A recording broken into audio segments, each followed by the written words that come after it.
Department of Health's Communicable Disease Service Medical Director, another familiar face, Dr. Ed Lifshitz. Ed, great to have you. To my left, the guy who needs no introduction, the Superintendent of the State Police, Colonel Pat Callahan.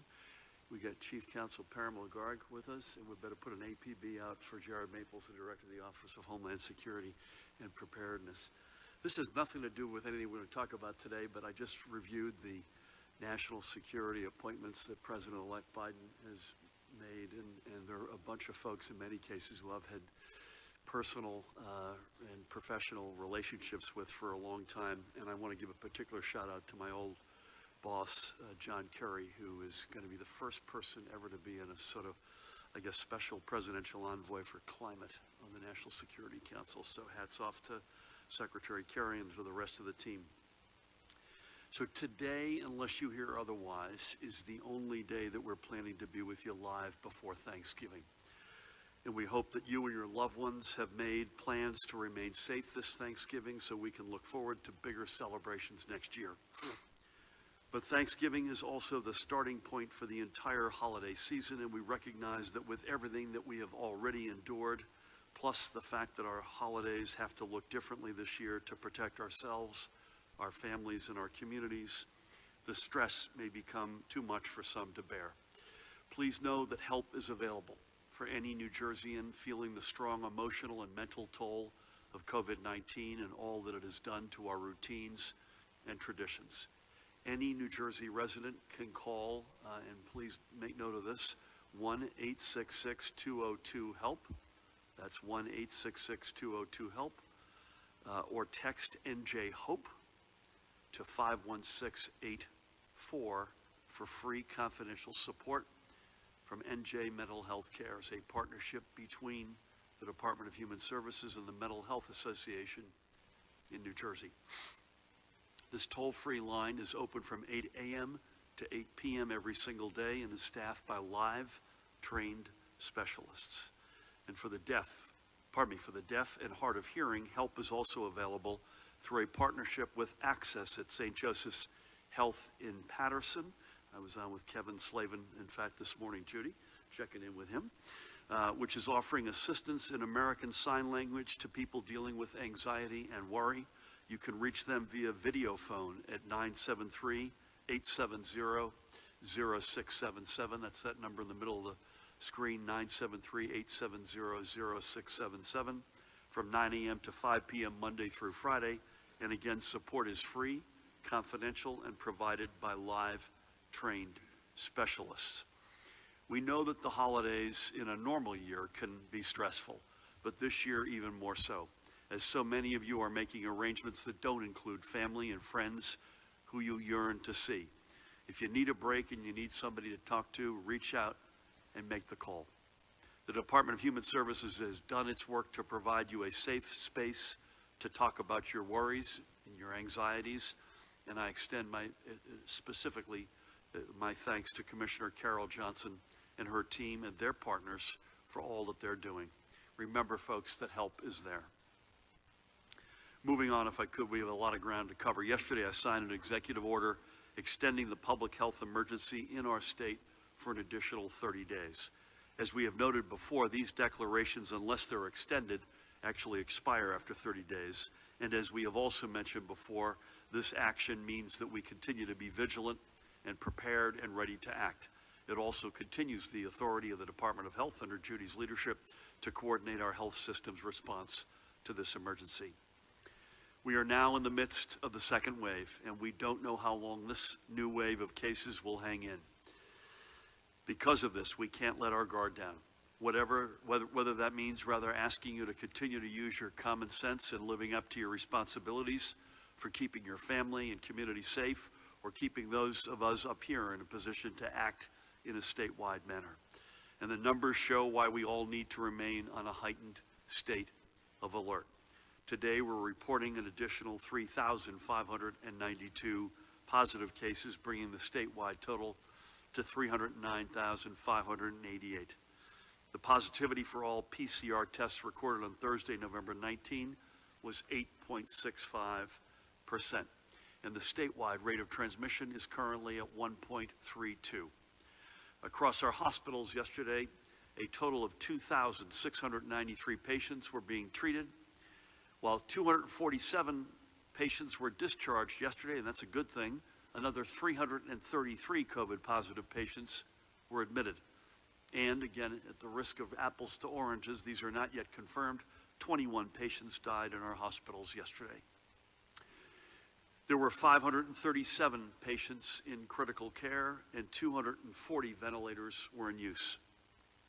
Today, we're also reporting an additional 11 confirmed COVID-19 related deaths, and that brings our total for the pandemic to a staggering 14,960, with another 1,812 probable deaths. Right now, our focus is to deploy the resources we need to the places that need it most in an effort to bring these numbers down and to prepare to execute our vaccine distribution plan. We're now back at a place we haven't seen in many months. And unlike some across the country who seem content to just let the virus have its way, that's not what we are about in New Jersey. We also know that responding to the crisis is not for us to do alone. We need the federal government to be right there alongside us as we fight COVID's resurgence. And to help ensure that partnership remains strong, Commissioner Judy Persichilli and I sent a letter to Emily Murphy, no relation, by the way, in case you were wondering, Administrator of the General Services Administration in Washington, imploring her to immediately sign the paperwork necessary for President-elect Biden and his team to begin in earnest the transition process, which right now also includes sharing public health information vital to our national response. The time for politics has passed. The time for coming together to save lives is now. There is perhaps no more important area where the transition must get going than where a vaccine is concerned. On Friday, I'm sure you saw Pfizer applied to the Food and Drug Administration for an emergency use authorization for its vaccine. We anticipate that Moderna will soon follow suit. AstraZeneca came out with some positive news today. But maintaining a supply chain that requires careful cold storage and mobilizing resources for distribution, including potentially our National Guard, is not something we can leave to chance or which can wait until January 20th. This will be an enormous logistical undertaking, and any break or disruption in the supply chain will be paid for in lives, make no mistake. And unless the transition is allowed to get going immediately, those breaks and disruptions and lost lives will be unforced errors by the current administration, and let there also be no mistake of that. We have been preparing for the eventuality of a vaccine here in New Jersey since, I think, March, Judy, am I right? Last spring at least. As we noted a few weeks ago, our comprehensive vaccine plan has already been filed with the federal government, and we continue to review it and are prepared to make whatever changes need to be made to make sure our in-state distribution goes as planned. Every day that the transition is held back puts our ability to be ready at risk. Judy noted on Friday that should Pfizer receive their emergency use authorization in a timely manner, we would then expect to receive our first 130,000 doses of its vaccine by as early as the third week in December, with another 130,000 doses following closely behind the next week. Additionally, should Moderna receive an authorization for their vaccine, we could see 100,000 doses in state by the end of 2020. We are ready to move forward the moment these vaccines get to us, with healthcare workers being at the front of the line to receive a vaccination, and Judy is already working with our hospital leaders to prepare for this. The healthcare experts we have convened as part of our vaccine task force stand ready to ensure the safety of a vaccine for New Jersey. From the get-go, we have worked to ensure a data-driven process that puts politics to the side to save lives. We are asking nothing less of Washington and of the General Services Administration. As I said, we're not going to be improvising on this, and we cannot have the incoming Biden administration hamstrung because of politics. We need this entire process to be methodical and deliberate. That's how we're planning here in New Jersey, and we need to see the same seriousness and focus in Washington. The election is over. Record numbers of people are contracting COVID, and thousands dying every single day across our country.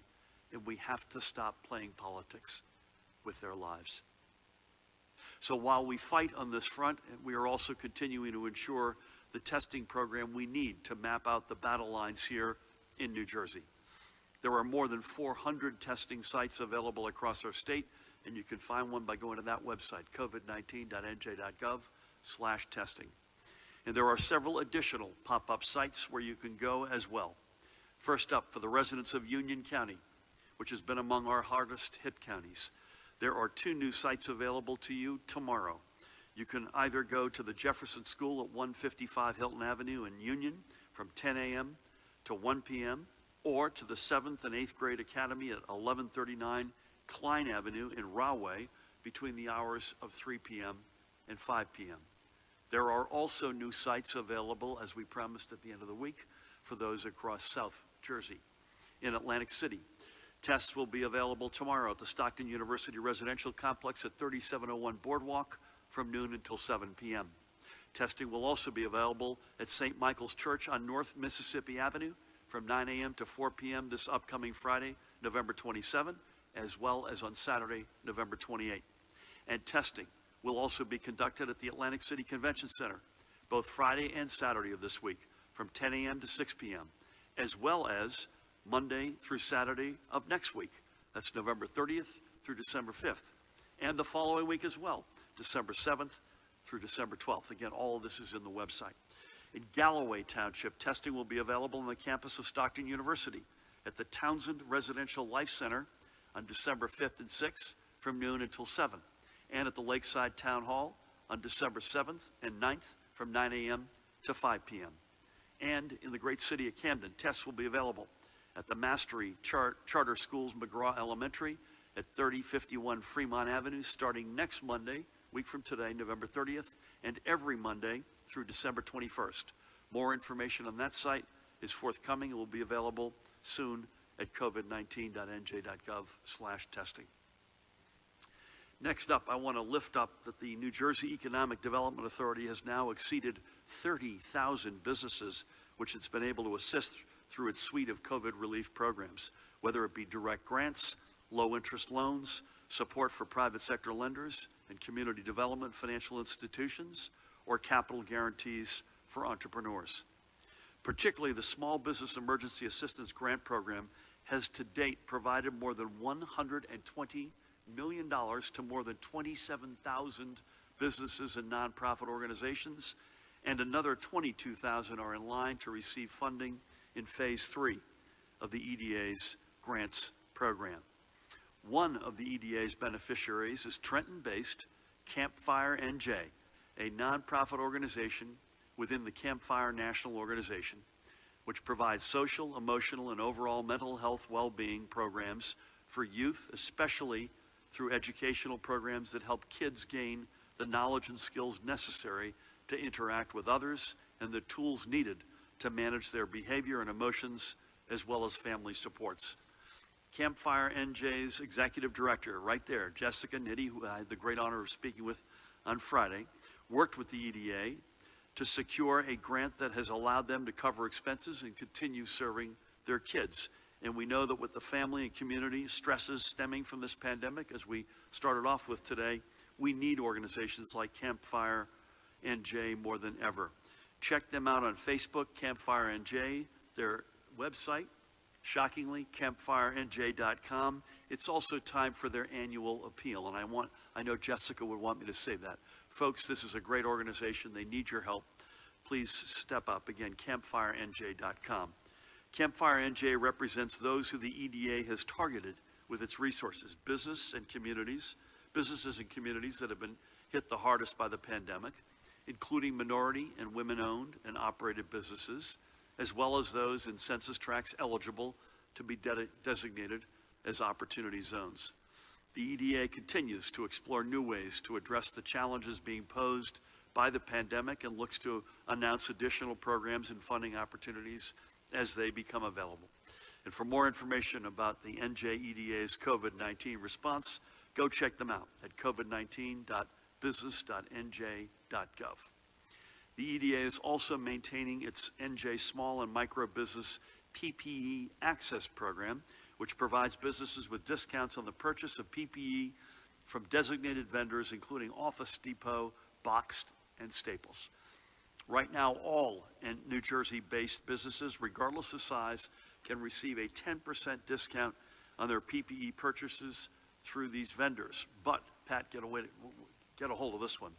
Starting tomorrow, businesses with 100 or fewer employees will be eligible for a total discount of nearly 70%.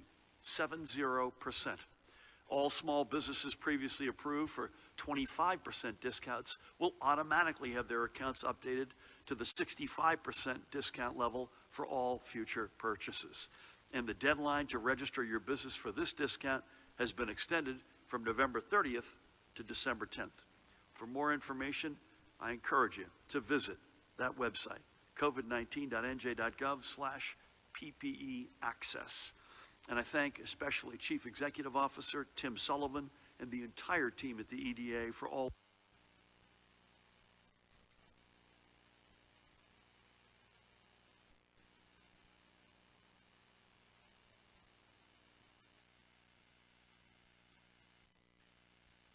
and the de facto lady of the house for her 4 siblings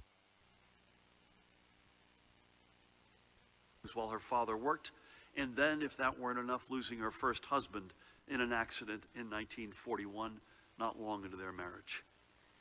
During World War II, Julie worked in New Brunswick at Johnson & Johnson and later would work for many years at Phelps Dodge Manufacturing in Marlboro. She remarried in 1945, and she and her husband, John, would remain together for 55 years until his passing. He, by the way, was a skilled woodworker, and the two of them could often be found together in the workshop, crafting furniture that they would then give to family and friends. Julie loved to garden and just as equally loved to can the literal fruits of her labors, earning quite a reputation for the numerous quarts of pickles, jams, and preserves she put up every year. Julie leaves behind her children, Geraldine, John, with whom I have the great honor of speaking, Thomas, Patricia, and Joan, and their families, who blessed her with 21 grandchildren, 38 Judy great-grandchildren, and 7 great-great-grandchildren. And by the way, bless her heart, Julie was just buried on Friday. I spoke to John just after the funeral and burial. She was buried at St. Anne's Cemetery in Wall Township. An extraordinary life worthy of remembrance. May God bless and watch over Julie and her family. Next, here is Maplewood's James Curley, I believe Irish. He grew up in New York City and earned an engineering degree at the University of Alabama before joining our New Jersey family as a student at Rutgers Law School. He was an expert in patent antitrust law, writing and lecturing on the subjects outside the courtrooms, where he also argued complex cases of international trade. He practiced law for a total of 42 years, 30 of which were spent in federal service with the United States Department of Justice in the Civil Division. He was, in many respects, a Renaissance man. He loved reading classical literature and took an interest in a wide variety of subjects. He remained true to his Roman Catholic faith, and he was also a baseball fan, coaching for several years in the Maplewood Recreation League. James lost his wife, Patricia, in 1995 after 30 years of marriage. Patricia worked at New Jersey's Department of Labor. Together they had 2 sons. Peter, also to this day works at the Department of Labor, and Russell, who works in the Middlesex County Prosecutor's Office, and I had the great honor of speaking with Russell on Friday. James now leaves them along with their families, including his grandchildren Finnegan and Declan. He's also survived by his sister Mary Ann and his cousin Seamus of Kiltormer, County Galway in Ireland. Russell told me a great story. He was giving, Russell himself, obviously a lawyer, giving a lecture to a group, I believe, of up-and-coming aspiring law students, and talked about the time when a lawyer received from the other side, not the brief that they had intended to send, but some very confidential information that would incriminate and undermine their case. The lawyer did the right thing, sent the minute he read the first sentence, sent it back to the other side without reading it. And that lawyer was his dad, that guy right there. James was 84 years old. May God bless and watch over you, my friend. And finally today, we remember Ronald Freck of Villas, Lower Township in Cape May County. Now, he was North Jersey born and bred, a native of East Patterson, but he found his way to Cape May nearly 40 years ago, becoming the custodian at Middle Township School Number 2 in Cape May Courthouse and Stone Harbor Elementary School. He also drove a trolley for Cape May MAC for 15 years, helping countless residents and visitors alike explore Cape May's rich arts and cultural heritage. Ronald and his late wife, Estelle, and I believe she passed in 1994, had 5 children, and you can see the family there. Ron Jr., with whom I had the great honor of speaking on Friday, Joe, Robert, Lori, and Lynn, and he now leaves them, along with his 11 grandchildren and 8 great-grandchildren. Ronald was 83 years old. May God bless you, Ron, and watch over you and your family. It is even more important that we highlight those we have lost today as we prepare for Thanksgiving. These are 3 of the now more than 16,500 families who have empty spaces at their tables this year because of the virus. Think about that for a second, folks. Over 16,500 individuals who were alive last Thanksgiving are no longer with us. And that's more than 16,500 families who will have that empty chair. Some families, like the Fuscos, remember them early on? They're going to have multiple empty chairs at multiple tables. The last thing we want is for anyone's Thanksgiving to lead to empty spots in their homes for the celebrations yet to come. We urge you, if you haven't done so already, to plan for only a small, immediate family gathering on Thursday. Again, only with those in your bubble, in your immediate household. If you're going to get together with a bigger group, and I beg you not to do that, please do it only outside, where social distancing can be better ensured, so you can better protect your loved ones from this deadly virus. We know this is not what we're used to, nor what any of us want to do. And we know that there are those who are so yearning for normalcy that they are willing to risk their family's help for a big Thanksgiving with generations crowded around the table. Please, we urge you one last time to think beyond this holiday and past yourself to the days yet to come, and to doing all you can to make sure that everyone you love will be able to see those celebrations. Let's be safe. Let's be smart. It's been a long 9 months, to be sure, but we have to hold strong for just a few more. Better days are coming. Let there be no doubt about that. Let's make it there together with our entire New Jersey family. Again, I wish you and yours, each and every one of you, a blessed, safe, and happy Thanksgiving. By the way, the quintessential American holiday. But please just celebrate it with your immediate family. With that, please help me welcome the woman who needs no introduction, the Commissioner of the Department of Health, Judy Persichilli. Thank you, Governor, and good afternoon. Well, the promise of a vaccine in the near term is certainly an exciting development. The preliminary data from Pfizer and Moderna released shows that these vaccines are 95% effective. That is an incredible scientific breakthrough. AstraZeneca also recently announced that they expect to request an EUA, an emergency use authorization, for their vaccine shortly. Vaccination is an important step in helping to prevent this illness and its potentially devastating consequences. The early news of the effectiveness of these vaccines means that there may be light at the end of the tunnel. But at the same time, we can't give up.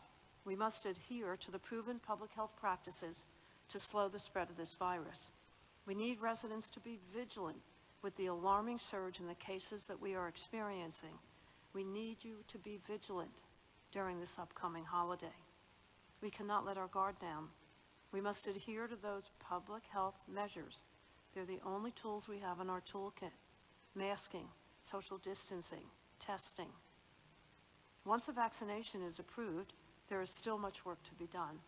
A recent Gallup poll found that 58% of Americans said they would most likely get vaccinated if there was an FDA-approved vaccine. That's up from 50% in September. A Rutgers-Eagleton poll found that 4 in 10 residents are somewhat reluctant to get vaccinated. Building public confidence in a safe and effective vaccine is essential to reaching our goal of vaccinating 70% of the adult population in New Jersey in a 6-month time frame.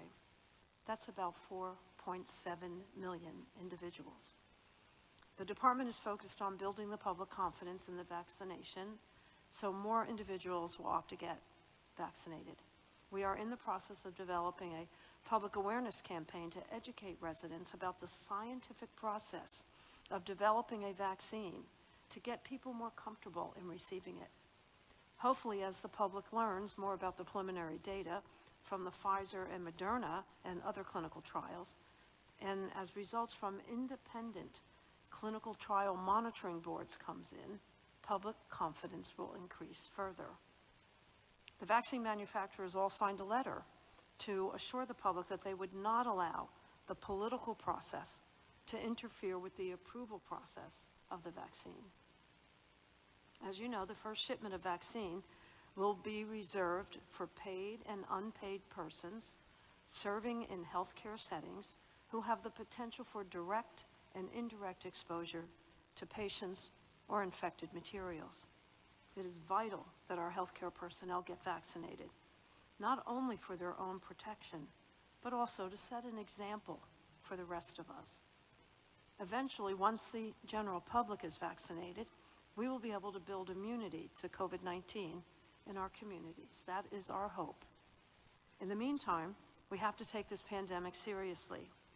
COVID-19 can be a minor illness in some, or lead to severe disease or even death in previously healthy individuals. Many treatments and medications are being studied, but as you know, there is no specific cure. Prevention is the key. Please wear a mask when around individuals outside of your immediate household. The CDC recently studied counties in Kansas that had a mask mandate compared to counties without one. Those with a mask mandate saw a 6% decrease in new cases. Counties without a mask mandate experienced a 100% increase in new cases. This study demonstrates how effective masks can be in reducing the spread of the virus. And remember, wearing a mask right now can also prevent the spread of the flu. So for the Thanksgiving holiday, everyone should celebrate only with members of your immediate household. If you gather with others, please limit the number of attendees to allow people from different households to remain at least 6 feet apart. The best option is to host outdoors rather than indoors as much as possible. Even outdoors require guests to wear masks when not eating or drinking. And if you do host indoors, increase the ventilation by opening the windows and the doors, or by placing central air and heating on continuous circulation. If you are hosting, provide attendees with supplies to help everyone to stay healthy and safe. These include extra masks, hand sanitizers, tissues, stock bathrooms with enough hand soap and single-use towels. Remind attendees to wash their hands often with soap and water for at least 20 seconds, and use hand sanitizer that contains at least 60% alcohol. As cases increase in the state, the majority of our state is now in a high COVID-19 activity, according to the department's COVID-19 activity level report. Currently, only the southeast region, which includes Atlantic, Cape May, and Cumberland counties, are in a moderate level. Long-term care facilities in regions that are in high activity are required by CMS to prohibit indoor visitation with limited exceptions. Exceptions include compassionate care, end-of-life situations, and essential caregiving visits. Facilities with available FDA-approved or authorized point-of-care tests and what they call a Clinical Laboratory Improvement Amendment, a CLIA amendment, in high-activity regions are strongly encouraged to test all visitors to allow entrance into the facility. Indoor visits can resume at these facilities when the region enters moderate or low activity. Moving on to my daily report, as the governor shared, the hospitals report 2,693 hospitalizations of COVID-19 positive patients and persons under investigation. That is about a 30% increase from a week ago. 45% of patients in critical care are on ventilators. That totals 537 individuals in critical care. Fortunately, there are no new reports of multisystem inflammatory syndrome in children. Currently, there are 61 total cases in the state. The state's veteran homes, there are cumulatively 403 cases, and as I have reported previously, 146 total deaths. And at our state psychiatric hospitals, the numbers remain the same, a total of 259 cases across the 4 hospitals. The daily percent positivity as of November 19th in New Jersey is 8.65%. The northern part of the state is 8.79%, the central part of the state 7.19%, and the southern part of the state 8.65%. Lastly, and I want you to listen carefully, 80% of our deaths are in individuals 65 years or older. 47% of the deaths are in individuals over the age of 80, followed by 32% of individuals between the ages of 65 and 79. However, our new cases since October, the highest positivity is in the 19 to 49-year-old age group. It appears that younger individuals are exposing older, more vulnerable loved ones, your grandmother, your grandfather, a vulnerable older neighbor. This has to stop. You need to be more careful. You need to be safe, not only for yourselves, but also for your loved ones. Please be careful at Thanksgiving. And remember, for each other, for us all, please take the call, download the COVID Alert New Jersey app, and enjoy a safe and happy Thanksgiving. Thank you. Judy, thank you for all of that. That last point, though, is the one that I think was the right one to end on. That's exactly what we're worried about right now, which is multi-generational gatherings, especially not only that, but certainly especially that. And it's the unwitting, perhaps asymptomatic spread from one generation to another. And unfortunately, there's no better time for that to happen than at a holiday, where you're naturally coming together across generations in a family. Also, that study in Kansas is fascinating, the impact of wearing face coverings, man. So thank you for this, and thank you for all. Pat, I know pretty busy compliance weekend. Yes. Good to have you. Thank you for everything. Over to you. Good afternoon, Governor, and good afternoon, everyone. With regards to compliance over the weekend in Belleville, the police department was processing an individual under arrest. He subsequently spit on one of the officers, claiming to have COVID.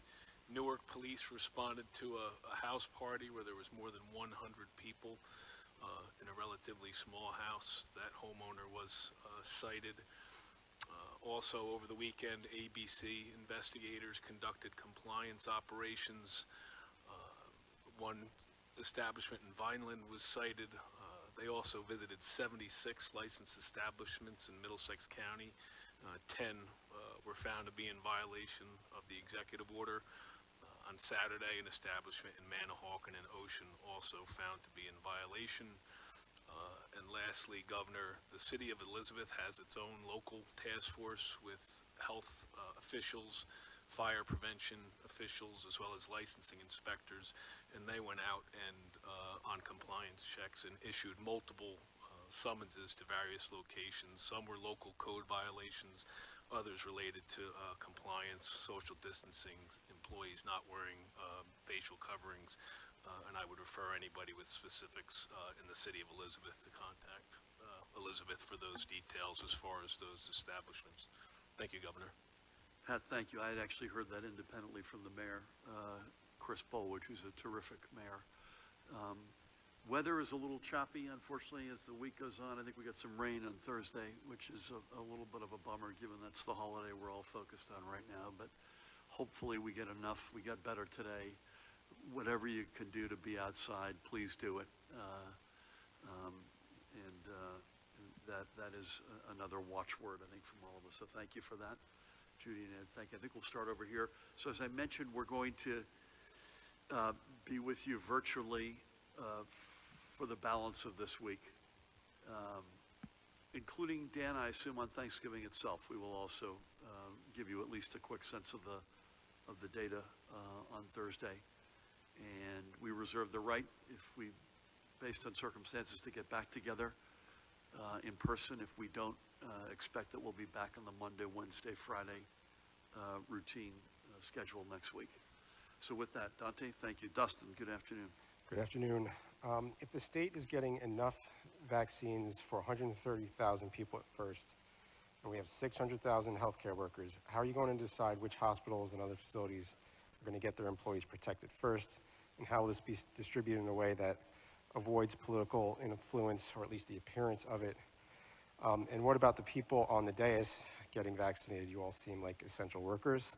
Wouldn't that set a good example of your confidence in its safety? Can you talk any more about the security of distribution and how the National Guard or law enforcement could be involved in that? And Governor, can you give us any details on the date and location of that dinner where the women accosted you and your family? Can you tell us what happened before and after that 36-second video clip that's been circulating? Thanks. Thank you. I'm going to address a couple of these and then turn it over to you, Judy. And we've got another vaccine call, I believe, this afternoon. You and I do, so we may be picking up more. In fact, I know we'll be picking up more information. I'd tell you, I'll answer two of these. Number one, absolutely. I don't want to prevent.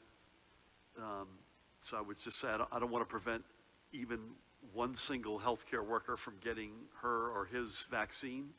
But if we believe that it would add to the ultimate take-up of getting as close to Judy's 70% objective, I would be more than happy to be first in line.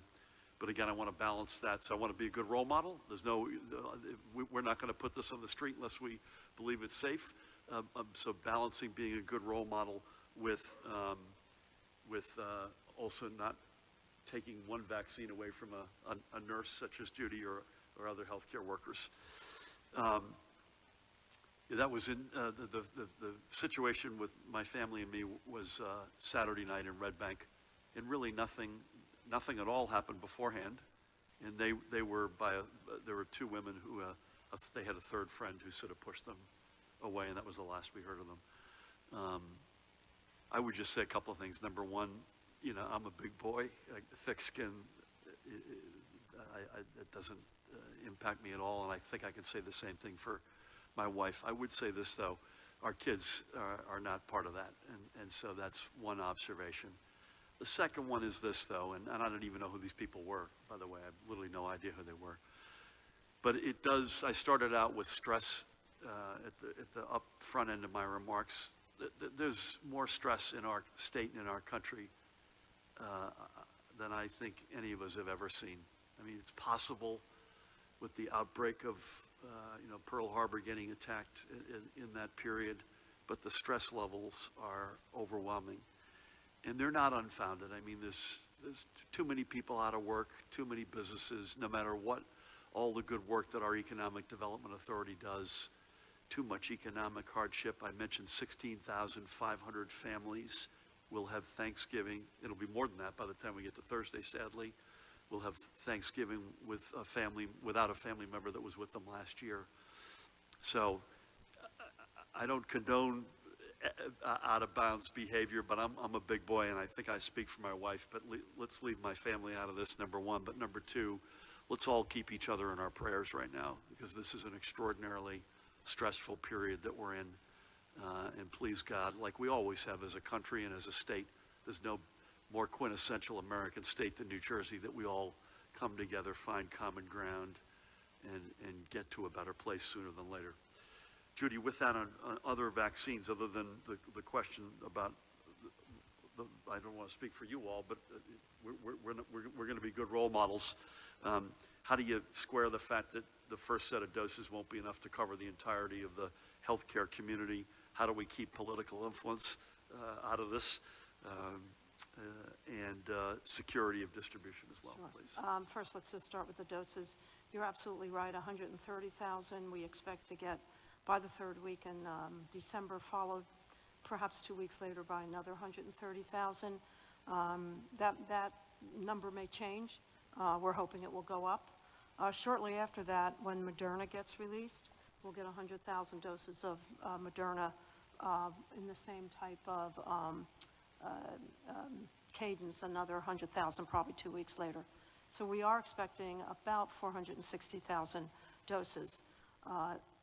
If we look at all the paid and unpaid workers, healthcare workers, not only within a hospital, but in our communities, really is about 650,000 individuals. So we have a professional advisory and health equity committee that has met twice a week, mostly twice a week, since March. And one of their tasks was to put together a prioritization framework that could be followed by all of the vaccine sites. And the initial sites will be our hospitals, as I've shared.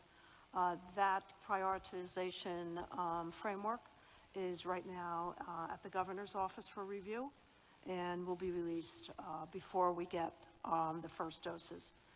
It's based on equity. It's based on transparency, justice, ethical principles that take into consideration the social vulnerability index of individuals, where they live, access to nutrition, it's the Johns Hopkins framework, a whole host of social vulnerability issues. They've done a great job. They have been 3 hours a week, every week, since March, looking at this. So that will come out soon. Hopefully, followed by Moderna. There will be more, but we have heard that by the end of January, we should get on a rolling schedule 1.1 million doses a month. So very shortly, we'll be able to vaccinate not only all the healthcare workers internally to hospitals and facilities, but also those that are working in our communities, essential workers, first responders, et cetera. Judy, we should remind everybody, and I know, Dustin, you know this because we've talked about it with you, these are 2 jab vaccines, both Moderna and Pfizer. One of them is a 21-day. Pfizer's 21. Pfizer's 21, Moderna's 28. 28. Right? So, anything you want to add to that? Okay, thank you. Brett, thank you. Good afternoon. When you say we'll get 130,000 doses of the Pfizer vaccine, does that mean it will go to 130,000 people or 75,000 because it involves 2 doses? 2, will the state education department approve school district plans for a switch to remote learning purely on the basis of community spread as the required reason? 1 in 7 restaurants had violations in the recent sweep. What would you say to people pushing for indoor dining to reopen when you have problems like that? What did you make of the hecklers harassing you at dinner the other night? Was that at Char in Red Bank? And was your security detail with you, and did they intervene? And from a reader, do you also think it's wrong for Black Lives Matter protesters and even some elected Democrats to call on people to harass Republicans at dinner elsewhere when something like this happens? Say that last one again, sorry. Do you also think it's wrong that some Black Lives Matter protesters and even some elected Democrats have called on others to press against Republican politicians while out at dinner to show resistance? Okay. I hadn't seen that, so. I think I got these, but stay close, Dante, because I'm not sure I got. So the 130,000, the first question is that 65,000 people or 130,000 people who will then get another one? 130,000. 130,000, so that's, Yeah. yep. Your question on whether or not it goes remote is a potential singular reason could be the status of the area in which the school, yeah. I mean, I think we've tried to balance from the get-go what it looks what it looks like inside the school building with what is going on in the community. And I think that'll continue to be the case. It got to the point, as you know, in March, where we were reviewing, as we did on reopening, we were reviewing every plan as they closed, but it got to the point in March where the levels were unsustainable around the state. In your question on restaurants, does it, based on the report that the Colonel gave, does this show us some sense of what the future may look like for indoor dining? Sure, and what do you say to people who are saying we have to have more capacity for indoor dining? Does this show that, you know, that might not be possible? Well, it will be possible, but I don't see it in the foreseeable future. It's just hard to see it. And again, if there is outbreak, you know, X cases at restaurant X, that's a very specific reality, and we haven't had a whole lot of those. But as Judy and Ed and I and Pat have said, when you open up indoor activities, you assume a certain amount of risk. As we've said this before, if you line up all of your habits with mine, and I've got more indoor habits than you do, the chances are higher that I'm going to be exposed and or infected. But I don't see our changing posture on indoor dining on the increase side. I also sure as heck hope that we don't have to bring it down. And I don't anticipate that, so I hope it stays that way. I think I've answered the question on the unfortunate dining experience, other than one thing I meant to say. I was outside. We were out dining outdoors, and I was eating my food, which is why I didn't have my mask on, Judy. You should know that. And by the way, they were yelling at me, and I remembered you banned yelling and singing, so I immediately put my mask on so that they weren't coming down at me. Listen, I don't have any background on the last question, but this is not the time. This echoes a little bit of what I said to Dustin. This is exactly not the time to be going after each other. Let's just all try to, the stress levels are overwhelming. I get it. We all live it ourselves. You're out of job. You're out of work. Your business is bust. You've lost somebody. Who the heck could blame you for being stressed? But let's not allow that to turn into dividing us even further. Let's try to find common ground. I've been incredibly rewarded and humbled by the amount of Republicans who have reached out to me since last night. And I've spoken to some. I spoke to John Bramnick live. I got a lot of texts and go get them and exchanges, and that's Jersey on our best days. We certainly are not always going to agree on policy, but when we're up against it, we come together unlike any other American state, and I think we wear that all as a badge of honor. Sir. Afternoon, Governor. Hey, good afternoon. COVID cases are rising fast at long-term care facilities. More than 2,600 residents and 2,600 staffers are currently positive. In 13 counties, more staff than residents are infected. Is the state going to implement additional restrictions? If so, So which what? county? 13 counties. 13 of the 13 counties, sorry, okay. How will this affect visits from family members, and is this causing staff shortages? Can you update us on what's happening at veterans' homes? The DVMA website lists resident status, but nothing about current positives among staff. You have said repeatedly that no FDA-approved vaccine will be released in New Jersey before there's a state-level review with the commissioner, quote, kicking the tires. What exactly does this mean? Will the state hold trials of its own, or is this just a data review, and who will be involved? And lastly, what red flags would cause you to hold up distribution? What red flags could? Yes. Okay.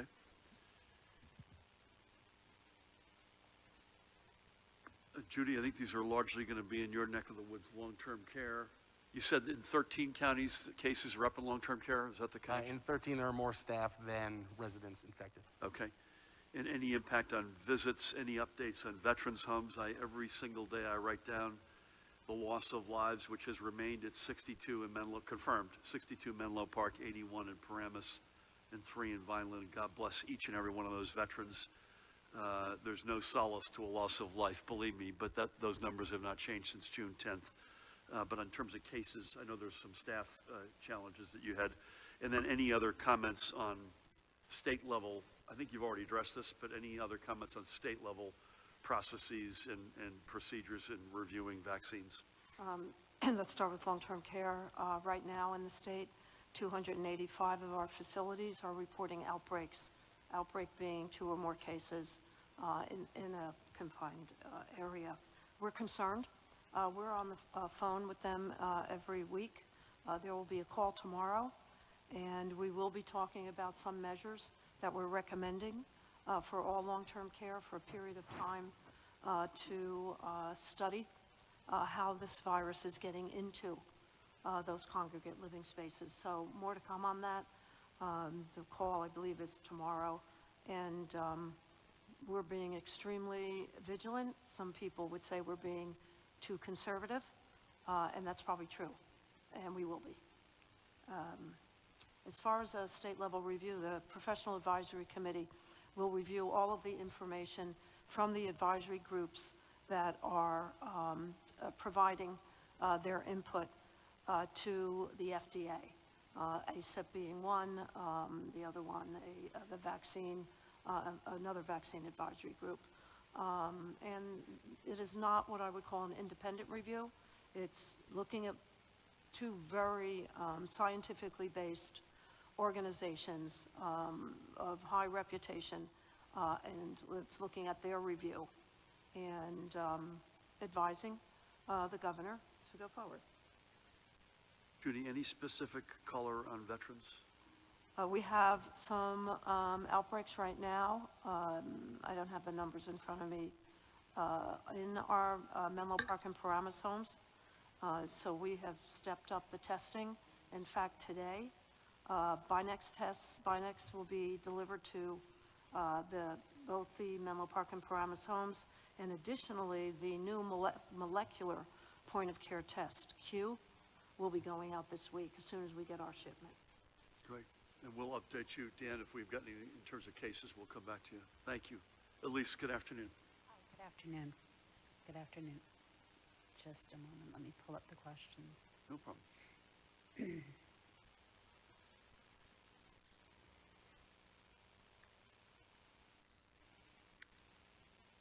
I'm sorry for the delay. The Daily News reported that a report is imminent from Governor Cuomo regarding the Gateway Tunnel. The conclusions, if followed, effectively would kill a second tunnel. Your reaction to that? And the second question is, testing in recent days has been very tight, with some places experiencing long lines, and rapid tests have been in short supply. Do you believe that the testing situation will ease or get only more stressed with the December holidays approaching? Thank you. I'll do the second first, Judy. I think it could potentially get worse. I mean, you saw today that I went through some of the temporary pop-ups, and we had done that on Friday. We'll probably continue to do that. But we believe this entire virus story gets worse before it gets better. And when it gets better, it gets a lot better. So we're talking about a vaccine that, you know, when you put AstraZeneca now up, they believe they'll be at 90% effectiveness. You put that alongside Pfizer and Moderna, you've now got 3 independent companies that are all batting at a very high batting average. But I think it gets tougher before it gets better. The Q Health rapid turnarounds are going to help, right? So that's, as you mentioned, those are starting to come in within the week. As I said, we're going to continue to make a habit where we can to shine a light on pop-up testing.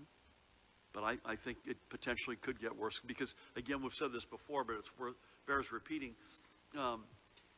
As it relates to both healthcare workers, which is, I know, the area that Judy is most concerned about in terms of capacities, and testing, once, you know, the spring was an aberration because no one saw this coming. We were all clobbered. But once we got our capacities together, the turnaround time shrank dramatically until the rest of the country started to go on fire. And then you've got supply chain issues that are real. And I suspect, given how much on fire the rest of the country is, that may well still be the case. Listen, I put a statement out about this. Any amount of, I just look at that potential. This is from the so-called London Bridge Associates, I believe is the name of the company that did it. To me, it looks like alchemy. I mean, with all due respect, we need 4 tunnels under the Hudson, and we need to do it in a way that does not disadvantage and further impact the lives and the experience of the commuters from New Jersey under the Hudson to New York. It's crystal clear what we need. We need 4 tunnels. So let's keep the 19, by the way, the 2 tunnels we have built in 1910. Pat, that was a year or 2 before you joined state police. Let's build 2 new ones, as the plan has always been, and then rehab the 2 old ones, so that at the end of the day, we have 4 tunnels, and we do it in a way where we're not making our commuters any more miserable than a commute to New York City has been, and we're still digging out of the fact that ARC got canceled a decade on, and we're paying an enormous price for that. Thank you for those. Alex, we'll go to you, and then we'll come down to Dave. Thank you. Good afternoon. Hey, For Commissioner Persicelli, how closely will you be watching the 5 to 7 days after Thanksgiving, when any sort of virus spread at Thanksgiving could be incubating?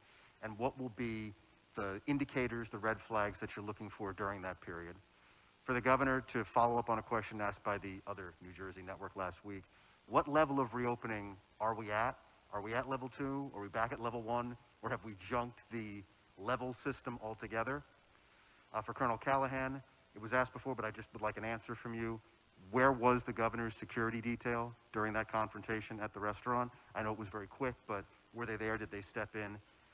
And for you, Governor, lastly on this, we're all glad that you're taking this in stride. You say you're a big boy with a thick skin, but your message of simply saying that we shouldn't aggravate each other. There are a lot of people out there who might want to hear something stronger from you, especially in regards to what happened in Pittsburgh and DC over the summer, where diners were being harassed by activists saying F Whitey. And specifically, there are progressive supporters of yours watching right now who might be tempted to treat a Stephen Miller or a Steve Bannon or a Jared Kushner, Jersey resident, the same. If they are out dining and they run into them with or without their family, what is your message to progressives? Is your message simply, don't do that? Is there a stronger message you have? okay. Judy, post-Thanksgiving, Judy and Ed, we got to get Ed out of the bullpen here, Ed. This is 2 days in a row you've been here. We got to get some reps. What's the period, all kidding aside, so this is a big weekend coming up. What period are you looking at, and what are you looking for within that period? Well, the incubation period, as we know, can be up to 14 days. So yes, 5 to 7 days after would be when we begin to expect to see an increase of cases if we do see them, and the following week after that as well. And basically what we're going to be looking for is just that, a bump up overall in cases. Unlike in schools or gyms or restaurants, we're not going to likely get that. These are much more likely going to be happening in people's homes, where it's not going to be as easily seen that there was a specific outbreak associated with a particular place. So we're going to be looking for that general increase in numbers over that time period. I think you use the word level, Alex. I think it's phase. We've used the word phase. I think we're somewhere sort of in the late 2 to early 3, and we're stuck there for the time being. I don't anticipate any meaningful amount of opening of or loosening of our parameters anytime soon. And it doesn't bring me any joy to say that, but we're in the thick of it right now. And I'm also hoping, likewise, to Ed's point, you get a lot of private setting transmission. So somebody wants to take it out on gyms by closing gyms when we don't really have the data to support that. That's not something we're going to do either. God, please God. Pat and I both agree, and this is not a new, we're not going to comment on security, but other than to say I'm incredibly humbled and honored to be spending every day of my life with the extraordinary representatives of the New Jersey State Police. They're as good as they can be. I'm going to stay with where I am, Alex. I don't think this is the time we should be teeing off on people, and that goes for both sides. And you can imagine what I think, at least of a couple of those folks that you mentioned. That cannot be what we're about right now. And I understand the frustration, both from my beliefs and folks who are on my side of the aisle. And I see it on the other side, even though I don't agree with a lot of the policy pieces. This is not the time to be taking it out on each other. Again, I'm a big guy. I'm not worried about me. I think I can speak for my wife, but the collective reality right now, this is a nation that's been ravaged, torn in two. We're going through a once-in-a-century pandemic, economic hardship unlike anything we've faced. Again, 1930s, 1860s. Those are the two comparisons. Those are not good periods to be comparing yourself to. And on top of that, we haven't talked as much about this lately, the national moment of reckoning coming to face with the stain of racism. There's a lot of moving parts right now, and I think we should err on the side of giving each other the benefit of the doubt. Thank you. Dave, you're going to close us out. Thanks, Governor. On the significant rise of COVID cases we've seen in the previous several weeks, we do have Thanksgiving coming up. Commissioner, you touched on this idea of the importance of, I think you'd said wearing a mask, but specifically you mentioned opening windows to have ventilation. Could you and perhaps Dr. Ed and you, Governor, as well, comment on how significant can this really be if people, even if they have a couple of people, including a kid coming home from college, maybe there's a neighbor that they are with all the time, or they talk to them, they're going to have them over because otherwise they're going to be alone. That's the reality. We don't want people to gather, as you're saying, but how significant can these steps, social distance masking, and specifically the ventilation system in your home by just opening a window, how significant can that be? Governor, you encourage people to reach out for mental health counseling if they feel stressed, freaked out, if they feel funny, embarrassed, or ashamed to do that. What would be your advice to them? What's your message? Do you have to give your name and address? Are you going to be identified if you call for mental health counseling, or can you do this anonymously? And final question, the vaccine schedule that you've laid out, how significant the fact that we think we're going to be getting a fairly significant amount of vaccine pretty quickly, how significant will this be in terms of a timetable to start turning this whole thing around? You've previously said in the April timeframe we could have a much better result than we're seeing now. Could this be bumped up or back, I guess, to February if the vaccines are as effective as we think they are going to be and people start to take them? Could we start to see a real turnaround quicker if, in fact, this takes place? Thank you. Thank you, Dave. I mean, listen, I've said this before, when we're indoors, we don't sit at the same table as our kids. I know that sounds kind of crazy. We do when we're outdoors, but if you go back to this infamous incident, you'll see I was sitting on the end beside my wife. Even then, I think listen, I'm the last guy who should answer. Ventilation matters, right? We have our windows open. It's a little chilly, I have to admit, but it matters, right, Ed? Well, not a perfect analogy. Imagine you're in a room with a smoker. What can help get rid of that smell so you don't smell it so much? Well, you can be further apart from them. That's obviously a very good thing. You can open the window. The more air that's flowing, the more it's blowing that smoke out, the better that's going to be. You can have that fan on. That can help also just dissipate that smoke throughout the house. All those things will help. None of those things are perfect. The most perfect thing is not to be in the room with the smoker, or an analogy, the person with COVID in the first place. I would stress absolutely the ability to be anonymous as it relates to those numbers I put up there. So folks should not, it's a great question because it allows me to say, don't not pick up the phone because you're worried you're going to be ratted out or someone's going to know who you are. That won't happen. And again, they're professionals and they're live. So this is not press 1 if you want X and press 2 if you want Y.